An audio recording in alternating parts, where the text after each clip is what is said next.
O'rtoqlar, mana hozir bankka keldim. Bankda mana to'lov qildim.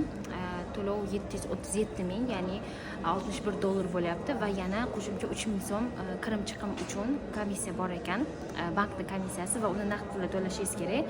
Va hozir biz Milliy bankdan to'layapmiz. Afg'on konsulligini, ya'ni Termizdagi Afg'on konsulligini raqami, hisob raqami mana shu Milliy bankda turadi. O'shaning uchun siz faqat Milliy bankka to'laysiz. Bitta minus tomoni, bu yerda Afg'on konsulligi shaharning boshqa tomonida, Milliy bank esa boshqa tomonda. Oldin bizda buxgalterlar, ya'ni hisobchilar bor edi, lekin hozir hamma o'zi to'lab borib qaytib kelyapti dedi. Konsullikning yonida taksilar bor. Ular 20 mingdan olib borib 20 mingdan olib keladi. Adashmasam bitta tomonga 20 mingdan yoki ikkita tomonga bilmayman. Bu yerda bitta vizaga topshirgan inson bilan birgalikda kelib topshirib qaytib ketyapman.